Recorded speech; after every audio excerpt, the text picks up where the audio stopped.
Sponsor জানি না, but এরকম স্ক্যামারদের থেকে আমরা নেক্সট টাইম দূরে থাকবো। হ্যাঁ হ্যাঁ, অবশ্যই অবশ্যই। মানে তারা ভাবছিল যে একটা ব্যানার দিয়ে তারা আমাদের সাথে মানে ফুল ক্যাম্পেইনে মানে অংশগ্রহণ করবে। আমি হ্যাঁ, তারপরে ডেট সবাইকে জানাই দেওয়া হবে কবে কবে শো। আর অন্তত সবাই যশোরে আসলে এইসব স্ক্যামার থেকে দূরে থাকবেন, আর বাইকের কিছু করাইলেও এইসব স্ক্যামারদের থেকে দূরে থাকবেন। তারা আজকে নিজেদের লোকের ক্ষতি করতেছে, তাহলে আপনারা তো দূর দূরান্তের থেকে আসতেছেন। নেক্সট অনেকে ভাবছে যে আমাদের শো মনে হয় বন্ধ হয়ে গেছে তাদের এই কারণে, বাট না ভাই, এমএসডি যশোরে দমায় রাখা অত সহজ না। আর আপনার বিরুদ্ধে অনেক অনেক অ্যাকশন নিতে পারতাম, কজ আমাদের গ্রুপ লিডারকে আপনি হয়তো ভুলে গেছেন, আরিফ চৌধুরী ভাই আমাদের গ্রুপ লিডার। তো আসসালামু আলাইকুম এভরিওয়ান, আমি মোহাম্মদ নাফিজুর রশিদ অর্ক, আমি ইসমাইল সর্দার সাগর। আমরা এমএসডি যশোরের দুইজন স্ট্যান্ড রাইডার। আর যেহেতু যে একটা কথা দিছিলাম যে আমরা স্ট্যান্ড শো ক্যাম্পেইন করতেছি, আমরা সবাই এমএসডি যশোর। সো এটা বিভিন্ন স্কুল কলেজে যে আমরা ক্যাম্পেইন করতেছিলাম, সো ওইটা যেটা ফার্স্ট শো, ওইটাই সবচেয়ে বড় একটা ঝামেলা হয়ে গেছে আমাদের। সেই ঝামেলাটা তুইও জানিস, সবাই জানে, অধিকাংশ লোকই জানে, বাট আপনাদের জানানো হয় নাই। অনেকে মেসেজ দিচ্ছেন, টেক্সট দিচ্ছেন যে ভাই ক্যাম্পেইনের কথা বলে আর কোনো শো হচ্ছে না কেন। অনেক স্কুল কলেজ থেকে ছেলেপেলেরা মেসেজ দিচ্ছে যে ভাই আমাদের স্কুল কলেজে আসেন বা আসতেছেন না কেন, এরকম। সো আমাদের একটা যে অনেক বড় একটা ঝামেলা হয়ে গেছিলো ফার্স্ট শোতে। তো ওই ঝামেলাটা হয়েছিল মূলত আমার কারণে, মানে আমার কারণেই হয়েছিল। কারণ যে স্পন্সরের যে বিষয়টা, মানে সবাই চাইছিল যে স্পন্সর নিয়ে করবে না, আমি বলছিলাম স্পন্সরের কথাটা। সো স্পন্সর ছিল দুইজন, যেটা হচ্ছে মোবাইল 360 আর একটা স্টিকারের দোকান। স্টিকারের দোকান, হ্যাঁ স্টিকারের দোকান ছিল একটা। সো দুইজনে আমার আমাদের ক্লোজ ভাই ব্রাদার ছিল। মোবাইল যেটা মোবাইলের দোকান ছিল মোবাইল 360, এটা হচ্ছে মাইন্ড ব্যাশ শপ, উনি তো আমাদের গ্রুপেরই। সো যেহেতু স্পন্সরের কথা উঠছে, সেহেতু ভাই বলছিল যে মায়ের কাছে বলছিলাম যে এমন স্পন্সর হবে, মানে শো করবে, স্পন্সর দিতে হবে। সো ভাই রাজি হয়ে গেছিলো, কারণ সে গ্রুপের। আর একটা এক্সট্রা স্পন্সর যেটা হচ্ছে ওনারা, মানে যে স্টিকার দোকানটা ছিল, তারা অনেক আগে আমাদেরকে বলছিল যে মানে এমন কোনো ইভেন্ট করলে যে তাদের মানে আমাদের সাথে অ্যাড করতে। সো আমি ভাবলাম যে তাদের অ্যাড করি, এটাই আমার সবচেয়ে বড় ভুল ছিল এটাই। কারণ আমি তাকে অনেক কাছের মানুষ ভাবছিলাম, এই জন্যই তাকে আমি ওখানে অ্যাড করছি, মানে আমাদের ওই ক্যাম্পেইনে অ্যাড করছি। অ্যাড করার পর যে সে এমন একটা ঝামেলা করবে বা এত প্রবলেম ক্রিয়েট করবে, এটা আমি কখনো ভাবতেই পারিনি। আমি কেন, আমার গ্রুপের কোনো, মানে আমার যে কমিউনিটি আছে, এমএসডির যে কমিউনিটি, আমাদের কেউ ভাবতে পারেনি যশোরে যে এমন একটা বিশৃঙ্খলা করবে, এমন একটা বিশ্রী মার্কা কাজ করবে সে।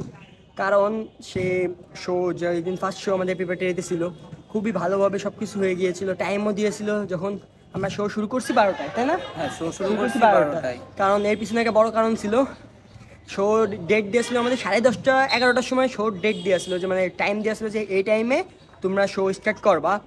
আর আমাদের লেট হয়ে গেছিলো জাস্ট ওই একটা স্টিকারের দোকান যে স্পন্সর করছে তাদের জন্য লেট হয়েছিল। কথা হচ্ছে এই আমাদের যে ব্যানার, শোয়ের যে ব্যানার, শোয়ের ব্যানারের পুরো দায়িত্ব দেওয়া ছিল স্টিকারের দোকানদার ওনার কাছে। সো পুরো মানে মেনলি ওনার দায়িত্বটা বেশি ছিল, ওনারে শো করা হয়েছিল বেশি। বাট উনি আমাদের যে ঝামেলাটাই ফেলাইছে ওইটা হচ্ছে, আমরা যখন যেদিন শো হয় ওই দিন উনি আমাদের সাথে কোনো কন্ট্যাক্টই করে নাই।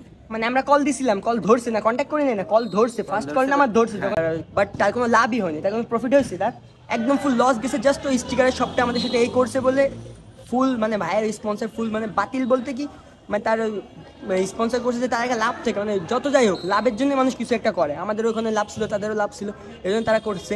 বাট মাইন বাই ফুল জিনিসটা আমার তার মানে সে অ্যাডভান্স খেয়ে গেছে ফুল, কারণ ওই ব্যানারে যেহেতু মাইন্ড বাই লোগো ছিল ওখানে। আর আমাদের শোটাও মানে অনেকটা মানে নষ্টই করে দিচ্ছে, মানে শোতে অনেকে যারা ভিডিও, আমি তো রাগ করে ভাই ভিডিও আপলোড দেয় নাই শো, অনেকে দেয় নাই, তানভীর ভাই অনেকে শো কোনো ভিডিও আপলোড দেয় নাই, যারা দিছে একটু টুকটাক রিলস ওই আর কি। তো ওইতে যারা দেখছেন অনেক কম মানুষ ছিল, কারণ যখন স্কুলটা ছুটি দিছে, ছুটি দিয়ে স্যাররা বলছে যে ওইখানে যাইতে, যে মানে একটা শো হবে। বাট স্কুল ছুটি হয়েছে 10:30টার সময়, 10:30টার সময় ছুটি হয়েছে, 10:45 সময়, বৃহস্পতিবার ছিল, আগে ছুটি দিয়ে দিছে। বাট সেই স্পন্সরের যে দ্বিতীয় জন, ওনার জন্য অপেক্ষা করতে করতে কখন ব্যানার নিয়ে আসবে, কখন ব্যানারটা ওইখানে দিবে, বা এইসব করতে করতে সাউন্ড বক্স সব রেডি ছিল। আমি পেজে লাইভও করছিলাম, অনেকে দেখছিলেন যে লাইভটা, সে স্কুল ছুটি দিয়ে লাইভ করছিলাম আমরা হচ্ছে 11:15 সময়। সো ওই লাইভটায় তো অনেকে দেখছিলেন, মানে অনেক কম ছিল, মানে 1 ঘন্টা ভাই কেউ অপেক্ষা করবে না ভাই, কোনো স্কুল থেকে কোথা থেকে অপেক্ষা করবে না যে 1 ঘন্টা যে আমাদের শো করবে এর জন্য। আমাদের টাইম দেওয়া হয়েছিল, আমরা টাইমের মধ্যে সবাই পৌঁছে গেছিলাম, আমাদের স্ট্যান্ডার্ড রেডি ছিল, জাস্ট মাত্র একটা স্পন্সর সে আসে নাই। আমরা যদি শোটা শুরু করতাম তাহলে হয়তো তার খারাপ লাগতো বা এমন কিছু, আমরা তাই ভাবছিলাম। যেহেতু আমি ফার্স্ট যখন সাউন্ড বক্স আনতে গিয়েছি তখন তাকে কল দিয়েছিলাম যে ভাই আপনি আসবেন, বলে যে হ্যাঁ ভাই আমি আসতেছি। বাট কি দেখি একটু ভুলবাজি বুঝাওয়ার জন্য সে আমাদের মানে পুরো শোটা ড্যামেজ করে দিছে। আর ওই শোটা যেমন থেকে মানে হয় নাই, প্রপারভাবে হয় নাই, সবার মন মাইন্ড মানে পুরো একেবারে একটা ভেঙে scam গেছে। হয়েছে। ফুল তার আমাদের সাথে পুরো একটা স্ক্যাম করছে ভাই, আর কি বলবো ভাই, আমার সাথে স্ক্যাম করতো ভাই, আমি মেনে নিতাম না, যা করছে করছে, ভাই ব্রাদার হিসেবে যাক, কিন্তু সে তো পুরো আমাদের কমিউনিটির সাথে এরকম একটা করছে, জিনিসটা একদম ফুল বাজে করছে। তার জন্য ওয়েট করতে করতে আমাদের ক্রাউড পর্যন্ত কমে গেছিল। হ্যাঁ ক্রাউডটাই তো ছিল মেন, তো ওইটাই তো ছিল না। প্লাস আরেকটা প্যারা খাইছি যেটা হচ্ছে মাইন ভাই, ওই ব্যানারে মাইন ভাইয়ের লোগো ছিল, মানে যেহেতু স্পন্সর, তো ওটা মাইকে বললে তো হয় না যে ভাই স্পন্সরই করছে, তাহলে তো লোগোও লাগে ওই জায়গায়। সেই জন্য তাকে বলছিলাম যে ভাই তাহলে আপনি ব্যানারের ওই দায়িত্বটা নেন ফার্স্ট শোতে, আর মাইন ভাই বলছিলাম ভাই তুমি যদি সাউন্ড বক্স আর ওই খাওয়ার ওইটা করলে হয়ে যাচ্ছে। সো মাইন ভাই অনেক যথেষ্ট করছে আমাদের জন্য, বাট মানে তার কোনো লাভই হয় না। তার কিন্তু একটা ছোট পরিমাণই ছিল, অংশ ছিল, বাট সে ওইটার কারণে বড় যে দিছিল, মানে মাইন ভাই যতটুকু দিছিল, বলতে গেলে মাইন ভাইয়ের আপনার 70% দিয়া আর সে দিছিল 30%, তার 30%-এর জন্য মাইন ভাইয়ের 70%টা পুরা লস। আর তারা যা করছে অনেক ভালো করছে, কজ সে তার লাভটা দেখে নিছে, না ফার্স্টে তার লাভটা সে দেখে নিছে। ইয়ার করার আগে মানে কিছু করার আগে সে বলে পেজের থেকে লাইভ করো, এই করো, এই করো। অনেকে দেখছেন তার দোকানে বসে আমরা লাইভও করছিলাম, বাট অনেকে ভাবছেন যে তারা আমাদের স্পন্সর। আর অনেকের মনে প্রশ্ন এটাই যে ভাই আপনাদের শো হচ্ছে না কেন? আর ভাই শো আর হবে, সামনে হবে ইনশাল্লাহ। কালকে যাব, কালকে থেকে শুরু করবো বা স্টার্ট করবো, ক্যাম্পেইন করে শুরু করবো আমরা। কজ এতদিন অনেক প্যারা ছিল, আর মেবি আমরা কোনো স্পন্সর রাখতেছি না সামনে, আমাদের সাথে কোনো স্পন্সর রাখতেছি না। তবুও মাহিন্দার সাথে একবার কথা বলে দেখবো যে তার কি মতামত। মানে আমার সাথে তাদের যেহেতু সম্পর্কটা ভালো, আমার আর সাগরের সাথে পার্সোনালি আমাদের সবার সাথে তাদের সম্পর্কটা ভালো, এই দিকটা দেখে গ্রুপ মানে এমএসবেট যশোর তাদের প্রতি কোনো অ্যাকশন নাই। কারণ যারা আমাদের সাথে স্ক্যাম করে আমাদের লোগোই তাদের দোকানে সেল করতেছে, মানে একটা বিজনেস বানাই দিচ্ছে এমএসবেটে, তাদের কিচ্ছু বলা হয় নাই আর বলবো না। আর এই ভিডিওটা বানানোর কথা ছিল, মানে উপর থেকে বলছিল আমাকে এই ভিডিওটা বানাইতে, তাই আমি জাস্ট এই ভিডিওটা বানালাম। নাহলে ভাই আমার এই ভিডিও বানানোর ইচ্ছা ছিল না। বলতে চাই যে কোনো স্টিকারের দোকান আগে যেটা ছিল ওইটা কোনো স্পন্সারে নেই আমাদের সাথে, আর ইনশাল্লাহ ফিউচারে তারা কোনো অ্যাড হইতে পারবে না বা থাকতে পারবে না আমাদের সাথে। আর তারা যে কাজটা করছে অনেক ভালো করছে।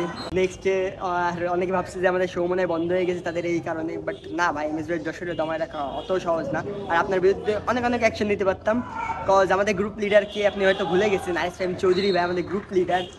সো আমরা চাইলে অনেক কিছুই করতে পারতাম, বাট কিছু করলাম না ভাই ব্রাদার বলে। সো ভালো থাকেন, আর নেক্সট শোর জন্য সবাই রেডি থাকেন গাইস।